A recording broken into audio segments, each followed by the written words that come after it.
वक्फ board के दफ्तर में वक्फ बिल अमेंडमेंट को लेकर एक प्रेस कॉन्फ्रेंस किया गया, जिसमें जस्टिस शाहिदुल्ला मुंशी, सीईओ एहसान अली भी शामिल हुए।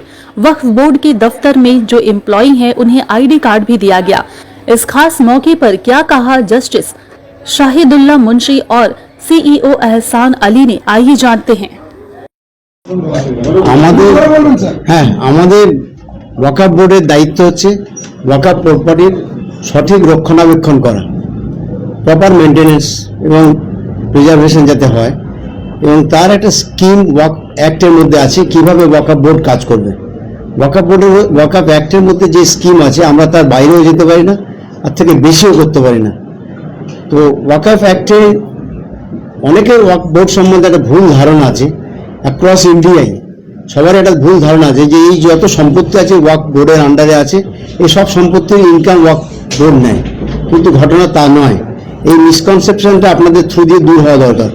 একটা লোক ওয়াকফ করেন, তিনি ওয়াকফ করেন, তার ওয়াকফ করার কিছু উদ্দেশ্য থাকে, সেই উদ্দেশ্যটা তিনি ওয়াকফ ডিডি বা ডিক্লারেশন ওরালি হোক আর রিটেনই হোক যাই করুন, তার কিছু ডিক্লারেশন করার উদ্দেশ্য থাকে। সেই সৎ উদ্দেশ্যে, যেটা ইসলামিক আইন অনুসারে সিদ্ধ, সেই উদ্দেশ্যে তিনি ওয়াকফ করলেন। ওয়াকফ করার পরে এই ওয়াকফ ডিডে যে সমস্ত কথাগুলো আছে সেইগুলোকে মান্যতা দেওয়া হচ্ছে ওয়াকফ বোর্ডের ফার্স্ট অ্যান্ড ফরমোস্ট ডিউটি, আর আমরা সেটা করারই চেষ্টা করি। ওয়াকিফ যা বলে গেছে সেটা ইমপ্লিমেন্ট করি, তার বাইরে যাতে না হয় সেটা আমরা দেখি।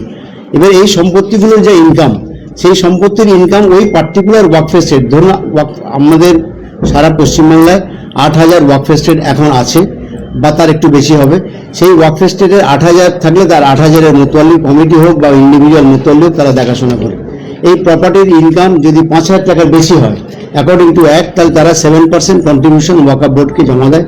এই যে কন্ট্রিবিউশন ওয়াকফ বোর্ডে জমা হয় তার মধ্যে থেকে আবার 1% ওয়াকফ কন্ট্রিবিউশন সেন্ট্রাল ওয়াকফ কাউন্সিলের ফেভারে আমাদের পাঠিয়ে দিতে হয়। সুতরাং আমরা 6% পাই।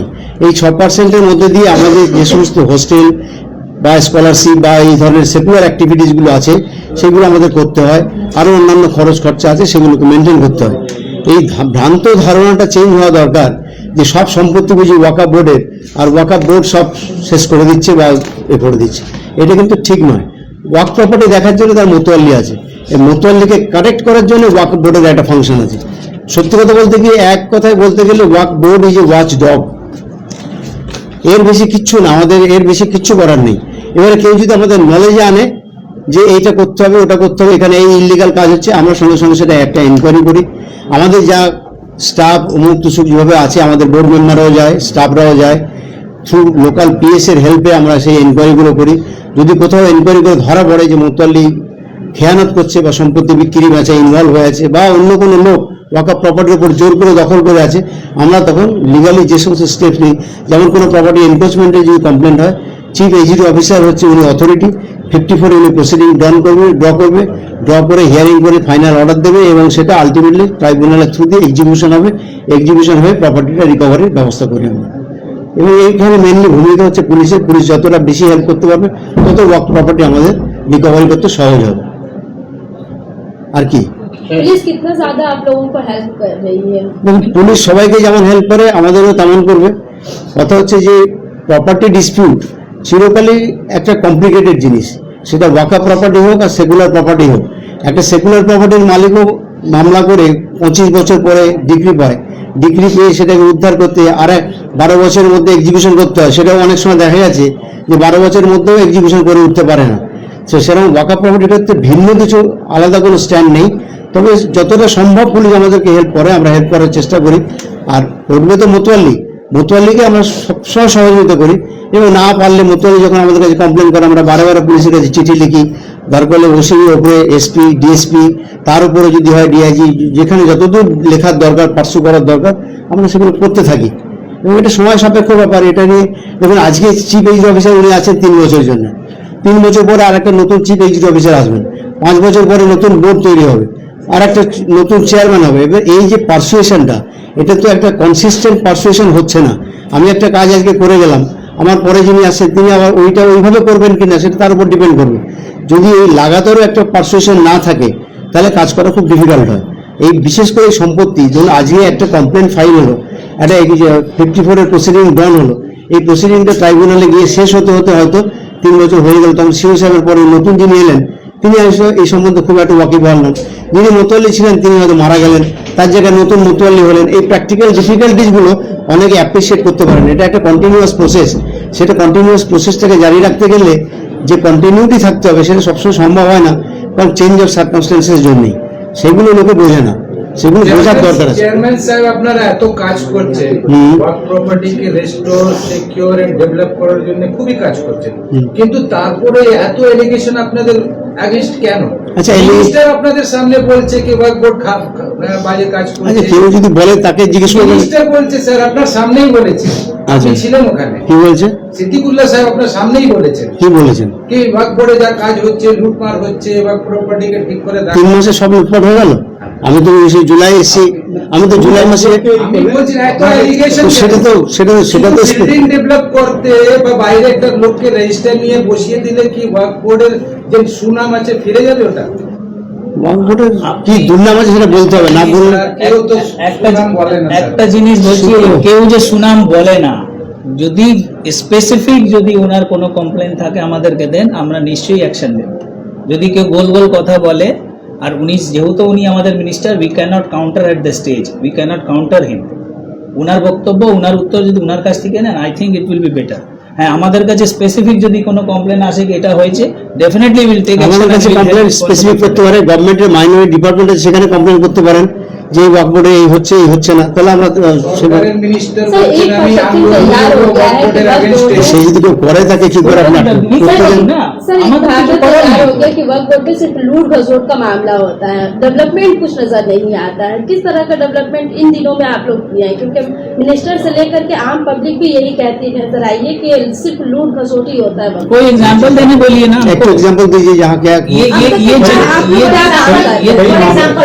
ये जनरल मतवल्ली से अपॉइंटमेंट में बहुत सारे मतलब वहाँ पे गलतियाँ होती है। एक पहले से ऑलरेडी मतवल्ली है, फिर उस पर से एक और मतवल्ली को बढ़ा दिया जाता है। इस तरह का बहुत सारे केसेस। ऐसा नहीं, आप एक भी स्पेसिफिक दीजिए। एक दो इंस्टेंस दीजिए, इंस्टेंस दीजिए, लेकिन हम लोगों को भी नॉलेज में क्या दीजिए। क्या काम कर रहे हैं वो बताइए, किस तरह का डेवलपमेंट अब हो रहा है वक्त बोर्ड में? वक्फ बोर्ड का डेवलपमेंट मुतवल्ली जैसे चाहेगा वैसे डेवलपमेंट हम लोग करेंगे। हम लोग तो अपना हिसाब से कुछ डेवलपमेंट नहीं कर सकते ना। वक्फ डीड में जो है जैसे बोले उस हिसाब से डेवलपमेंट होगा। वक्फ बोर्ड का प्रॉपर्टी नहीं, पहले हम बोल दिया कि प्रॉपर्टी वक्फ बोर्ड का नहीं है, प्रपोजल आना चाहिए फ्रॉम द मुतवल्ली। अगर मुतवल्ली कोई प्रपोजल देगा वो लीगल होगा तो हम लोग उसको इम्प्लीमेंट करेंगे। सर्वे जो होता है उसके बारे में बताइए। सर्वे का हम रिपोर्ट पूछिए।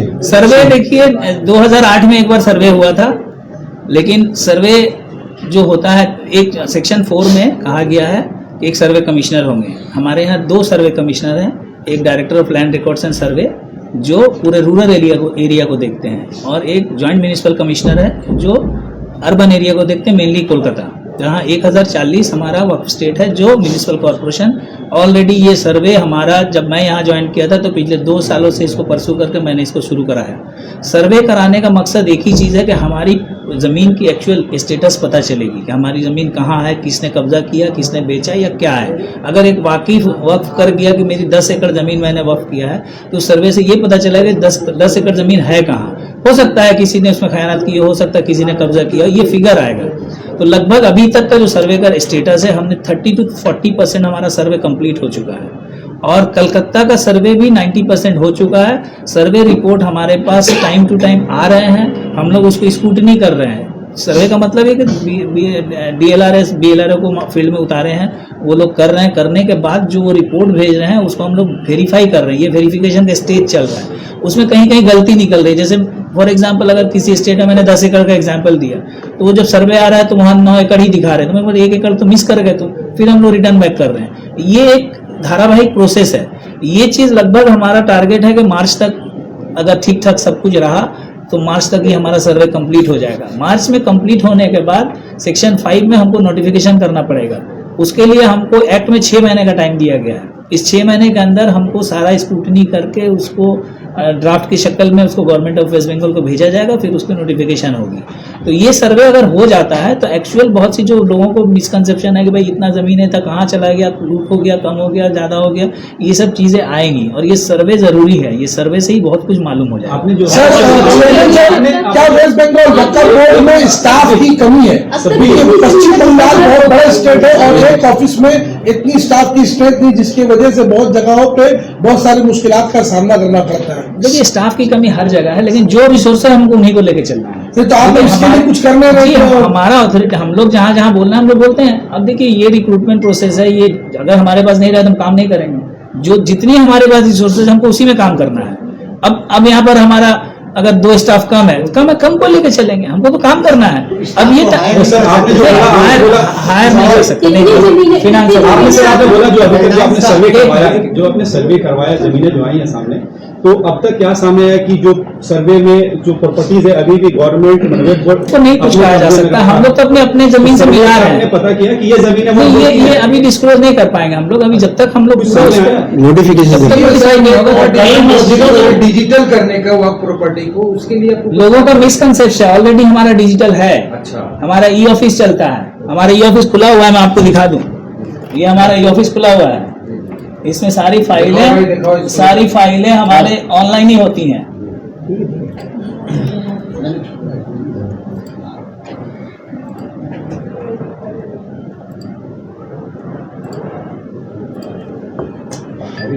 नहीं है, सब कुछ है। नेटवर्क का प्रॉब्लम कुछ होगा। ये मेरा ऑलरेडी ऑनलाइन है भाई। वर्क प्रॉपर्टीज की सब है, सारा कुछ है। जितने वक्फ स्टेट वेबसाइट का क्या नाम है जिसमें नहीं, आप डिजिटल का मतलब 2 तरह का बता दें आप। जितनी मेरी फाइलें थी, जो मैनुअल फाइलें थी, उसको स्कैन करके हमने ई ऑफिस में डाल दिया है। सबसे इंपॉर्टेंट डॉक्यूमेंट्स क्या होता है वक्फ के लिए? एक वक्फ एप्लीकेशन जो वक्फ के दौरान हुआ हो, दूसरा है उसका वक्फ डीड, और वो तीसरा जब बोर्ड ने वक्फ इनरोल करके एक ऑर्डर बनाया। ये 3-4 डॉक्यूमेंट्स बहुत इंपॉर्टेंट है। और वक्फ रजिस्टर इसमें एंट्री किया हुआ है। ये सारी चीज़ें हमारी ऑफिस में स्कैन करके डाली हुई हैं। और हम लोग काम मैनुअल नहीं करते हैं, सब ऑनलाइन ही काम करते हैं। जैसे कोई वेबसाइट वगैरह वेबसाइट अब वहाँ जा रहे हैं। वेबसाइट में आप क्या देखना चाहते हो? वेबसाइट में कोई अपना जमीन देखना चाहे, आप वामसी पोर्टल खोलिए, पूरा वेस्ट बंगाल का सारा डिटेल्स उसमें मिल जाएगा। कौन सा पोर्टल है? वामसी वामसी पोर्टल में जाइए, सारा एंट्री किया हुआ है। सारा चीज WAMSI वामसी पोर्टल में जाइए, सारा एंट्री किया हुआ है। मैं बता रहा ना, बहुत से लोग बोलते हैं वक्त में डिजिटाइज नहीं है। एक हमारा वेबसाइट है, वेबसाइट में कॉमन इंफॉर्मेशन रहता है। हम तो वक्फ डीड को पब्लिकली नहीं कर सकते हैं कि ये वक्फ डीड सब कोई पढ़ता रहे। और वो कई वक्फ डीड पर्शियन में है, कई डीड बंगला में है, उर्दू में है, अरबिक में है। तो ये सब चीजें हैं हमारे सारे रिकॉर्ड में। सारे तब कमेंट्स करेंगे, हम तो देखे ही नहीं भाई। हम जुमा यहीं पढ़ते हैं, हमको कभी ऐसा बिल नहीं मिला। कुछ है तो दिखाइए। अभी तो है नहीं क्या बताइए, क्या मतलब है? जो ऑलरेडी बोलते हैं रिकवर किया गया है। अब मैं एक छोटा सा एग्जांपल दे रहा हूँ, आपको बताना चाह रहा हूँ। और ये चीज हम आप लोगों को जरा बताना चाहते हैं कि हम लोग बैठे हुए नहीं हैं। सर ने कहा ना कि मुतवल्ली जब तक हमको नहीं बताएगा कि कहाँ क्या कब्जा हुआ, वक्फ बोर्ड दूरबीन लगा के नहीं बैठा हुआ, पता चल जाए। एक केस में बता रहा हूँ, EC नंबर 4703 4703 हावड़ा का है। यहाँ 3 इलीगल डीड बना था, जमीन ट्रांसफर किया गया था। इस पर हम लोगों ने एक FIR किया था। उसके बाद ट्राइब्यूनल में केस किया कि ये डीड कैंसिल किया जाए। इसका जजमेंट भी आ गया है और कोर्ट ने इसको इनवैलिड एब इनिशियो कर दिया है कि वक्फ की जमीन आप बेच नहीं सकते हैं। मैं आपके माध्यम से ये बताना चाहता हूं कि ऐसे जितने लोग हैं जिनकी नजर वक्फ जमीन पर पड़ी हुई है और वो चाहते हैं कि हम मुतवल्ली को या और किसी को या उसके लीगल हायर्स को हम फिट करके जमीन को खरीद लेंगे और रजिस्ट्री करा लेंगे, तो भाई होशियार हो जाइए। जिस दिन हमें पता चलेगा, वो आज नहीं तो 10 साल बाद अगर मेरे जो CEO हैं उनको पता चलेगा, तो उस वक्त वो अगर एक्शन लेंगे तो वो डीड कैंसिल हो जाएगा। ये डीड ऑलरेडी कैंसिल हो गया है। अब जिस शख्स ने इस जमीन को खरीदा था और जिस शख्स ने बेचा, उन दोनों पर FIR हुआ है। तो ऐसे जो भी जो केसेस हमारे पास आते हैं, और ये जब डीड कैंसिल हो गया, मैंने BLRO को आज ही चिट्ठी किया है कि ये जमीन अब वक्फ के नाम पर आप ट्रांसफर कर दीजिए। क्योंकि जब डीड हुआ था तो उस शख्स ने जाकर BLRO के पास कहा मैंने डीड जमीन खरीदा, उसके नाम पर म्यूटेशन हो गया है। अब ये चीज हम लोगों ने आज ही चिट्ठी किया है कि इस जमीन को अब दोबारा वक्फ स्टेट के नाम पर कीजिए। आप इसी तो ऐसे ये है कि आप देख रहे हैं कि हमारी बिल्डिंग रिपेयर हो रही है और हमारे बहुत से लोग आते जाते हैं, उनको थोड़ी सी दुश्वारी हो रही है। काम काज हमारा शिफ्टिंग हो रहा है, बहुत सा ऑफिस का रिकॉर्ड भी हम लोग रिकॉर्ड रूम बनाया वहाँ शिफ्ट कर रहे हैं, तो ये थोड़ी बहुत दुश्वारी हो रही है। इसके लिए हम जितने भी हमारे यहाँ लोग आते हैं, खासतौर से मुतवल्ली आते हैं, दूर दराज से आते हैं, इमाम साहब आते हैं, तो ये थोड़ी बहुत जो दुश्वारी हो रही है उसके लिए हम माजरा चाहते हैं और चाहते हैं कि आप सब कोऑपरेट करें ताकि हमारी ये बिल्डिंग अगर फुल फ्लेजेड रेनोवेट हो जाए तो ये दुश्वारी भी कम हो जाएगी। तीसरा चीज़ ये है कि कुछ बातें ऐसी हैं जो हम लोग अपने ऑफिस के बारे में बताना चाहेंगे कि हमारे ऑफिस में क्या हो रहा है, हम लोग कैसे काम कर रहे हैं। लोगों को नज़रिया बहुत ऐसा है कि वक्फ बोर्ड में बहुत कुछ नहीं हो रहा है, तो हम लोग इस चीज़ को आप लोगों के सामने उजागर कर रहे हैं कि हम लोग क्या क्या कर रहे हैं। तीसरा एक वक्फ अमेंडमेंट बिल है जो चेयरमैन साहब आप लोगों के सामने ये करेंगे। सबसे पहले ये है कि हमारे चेयरमैन साहब यहाँ जुलाई में यहाँ ज्वाइन किए। ज्वाइन करने के बाद चूँकि कोविड गया था 2 साल और बहुत सी वजूहात हैं जो आप लोग भी जानते हैं, काफ़ी डिस्पोजल्स हमारे ऑफिस में पेंडिंग थे। जैसे डिस्पोजल यहाँ केसेस क्या होते हैं, यहाँ केसेस होते हैं कि मुतवल्ली का अपॉइंटमेंट या लैंड रिकॉर्ड्स करवाना या जो भी मुतवल्ली वक्फ रिलेटेड काम के लिए आते हैं वो काफ़ी पेंडेंसी था। तो कोविड एक बड़ा वजह था और फिर बीच में मीटिंग्स बहुत कम हुआ करते थे, तो ये पेंडेंसी काफ़ी बढ़ गए थे। प्लस कोर्ट केसेस भी बहुत से हुए थे जो हाई कोर्ट से डायरेक्शन था, उससे भी हम लोग डिस्पोज टाइमली नहीं करने की वजह से बहुत से कंटेम्प्ट केसेस भी आ रहे थे। तो ये अल्लाह का शुक्र है कि हमारे सईदुल्लाह मुंशी साहब आने के बाद एक बहुत ही एनर्जेटिक वे से उन्होंने ये डिसाइड किया कि चूंकि यहाँ 2-2 महीने 3-3 महीने में पहले मीटिंग हुआ करते थे, एक्ट के हिसाब से कहा गया है कि बोर्ड महीने में एक बार 3 महीने में एक बार मीटिंग करे। जो नया बिल आया है उसमें है कि महीने में एक बार मीटिंग होना चाहिए, लेकिन मैं फिर मुंशी साहब का शुक्रिया अदा करूंगा कि वो हर हफ्ते एक मीटिंग कर रहे हैं और ये कंटिन्यू कर रहे हैं। लगभग मैंने कभी ऐसा नहीं देखा या हिंदुस्तान के किसी भी वक्फ बोर्ड में हर हफ्ते मीटिंग नहीं होती है। तो हर बुधवार को जो वेडनेसडे है उस डेट में यह मीटिंग होती है और इस मीटिंग में हम लोगों ने जो पेंडेंसी था उसको लगभग चंद महीनों में, जबकि ऑलरेडी काली पूजा और दुर्गा पूजा का भी छुट्टी रहा है, इस बीच में हम लोगों को वक्त कम मिला है, तो जुलाई से लेकर के आज हम लोग नवंबर के एंड में हैं, मिडिल में हैं, लगभग हम लोगों ने 14 बोर्ड मीटिंग किए हैं जो साल में 6 भी नहीं होते थे। 14 बोर्ड मीटिंग हम लोगों ने किया और इसमें लगभग हम लोगों ने 285 डिस्पोजल्स हम लोगों ने यहाँ किया है। 285 केसेस को हम लोगों ने डिस्पोज किया है।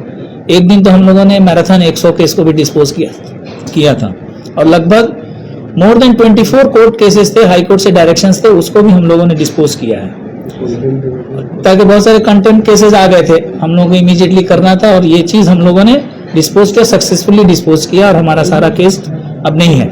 अभी फिलहाल कोई भी कोर्ट डायरेक्शन पे हमारे पास पेंडेंसी नहीं है।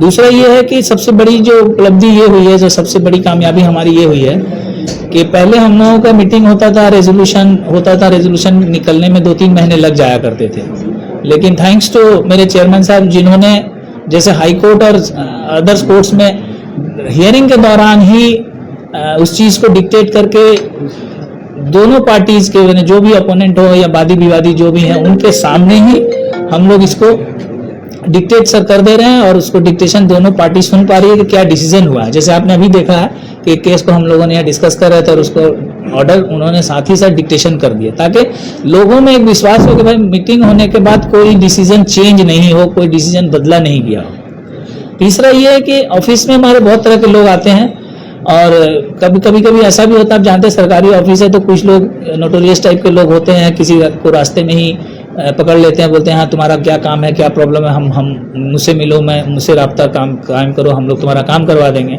और गांव से जो गरीब लोग या जो आते हैं जो खास तौर से थोड़े से सीधे साधे लोग होते हैं उनके ट्रैप में पड़ जाते हैं। तो इसको हम लोगों ने सॉर्ट आउट करने के लिए हम लोगों ने ये डिसीजन लिया है कि हम लोग जितने भी हमारे बोर्ड के स्टाफ हैं, चाहे वो ग्रुप डी हो या क्लरिकल लोग हो या ओएसडी हो या ऑफिसर्स हो, सारे लोग ऑफिस में जब ऑफिस आवर में काम करेंगे तो उनके गले में एक आई कार्ड रहेगा जिसको देख करके आम पब्लिक को ये पता चले कि भाई ये इस बोर्ड का स्टाफ है और हमको जो भी बात करनी है स्टाफ से ही बात करनी है, ताकि वो किसी के चंगुल में ना फंसे, किसी के चक्कर में ना पड़े। ये सब कुछ बातें हैं और इसी को ट्रांसपेरेंसी लाने के लिए हम लोगों ने एक और काम किया है जो कल से ये काम शुरू करेंगे हम लोग। गेट के पास हमारा एक स्टाफ रहेगा, उसके पास रजिस्टर रहेगी, जो भी लोग असिस्टेंट बूथ रहेगा, जिसमें जितने लोग भी आएंगे वो कम से कम अपना नाम रजिस्टर करेंगे, किस पर्पज से आ रहे हैं, किससे मिलने आ रहे हैं, और अपना कॉन्टैक्ट नंबर भी देंगे और अपना डिटेल्स देंगे, और उसके बाद वो ऑफिस से मिलेंगे। मिलने के बाद जब वापस जाएंगे तो फिर वो चले जाएंगे, ताकि ये भी पता चले कि अनऑथराइज लोग, कभी कभी ऐसा सुनने में आता था कि वक्फ बोर्ड में कुछ लोग ऐसे आ गए हैं, फाइल इधर उधर हो जा रहा है, तो इस चीज़ को हम लोगों ने स्ट्रिक्ट करने के लिए किया है। हमारा कंस्ट्रक्शन चल रहा है, सीसीटीवी तो था ही पहले, अभी भी और भी लग जाएगा और ज़्यादा होगा, और ज़्यादा हम लोग इस पर सतर्क रहेंगे। तो ये सब चंद बातें हैं। अब इस बीच में हम चाहेंगे हमारे चेयरमैन साहब जो इस मैटर को पूरे विस्तार से करें। अब दो चीज़ है कि वक्फ बोर्ड में होता क्या है, ये थोड़ा सा जान लेने से आप लोगों को और आसानी होगी। वक्फ बोर्ड में क्या है, वक्फ बोर्ड में हम लोगों का काम है, जितनी प्रॉपर्टीज यहाँ इनरोल्ड है उसके कस्टोडियन के तौर पर हम लोग काम करते हैं, और जितने उस स्टेट के मुतवल्लियान हैं जो केयरटेकर के तौर पर काम करते हैं। तो मुतवल्ली हम लोग दो तरीके से अपॉइंट करते हैं। एक परमानेंट मुतवल्ली होते हैं जो डीड के हिसाब से होते हैं, और कहीं पर ऐसा भी होता है कि 5 साल के लिए करते हैं, कहीं कमिटियाँ भी हैं। तो ये जैसे जैसे 5 साल में एक्सपायर होता है फिर वो रिन्यूअल के लिए आते हैं। अब रिन्यूअल आते हैं तो ये हमारे यहाँ पेंडेंसी हो गई, 2 महीना 3 महीना हो गया, अब वो बेचारा अब अपनी प्रॉपर्टी को बचाने के चक्कर में कहीं कोई केस कचहरी है तो वो नहीं कर पाता। ये हम लोग अपॉइंटमेंट देते हैं ताकि मुतवल्ली अपनी जमीन की देखभाल कर सके। इस बीच में कहीं इंक्रोचमेंट है उसके लिए आते हैं, भाई इंक्रोचमेंट हो गया, कहीं कोई लैंड रिकॉर्ड्स करेक्शन करना है तो हमारे पास आते हैं हम लोग, BLRO को या जो कंसर्न डिस्ट्रिक्ट है उसको लिख के बताते हैं कि भाई इसको करेक्शन कीजिए। ये सब मिसलिनियस काम है। इसके अलावा जो प्रोटेक्शन को लेकर के अगर कोई इश्यूज आता है कि कहीं इलीगल कंस्ट्रक्शन हो रहा है तो हम लोग जहाँ जहाँ एडवाइजरी देना है, कॉर्पोरेशन को लिखना, पुलिस को लिखना, ये सब काम करते हैं। और अगर कोई डिस्प्यूट होता है मुतवल्ली में, उसके फैमिली मेंबर्स में, तो कोर्ट केसेस होता है, उस कोर्ट केस को हम लोग प्रोटेक्ट करना in favour of the Waqf state, not in favour of the any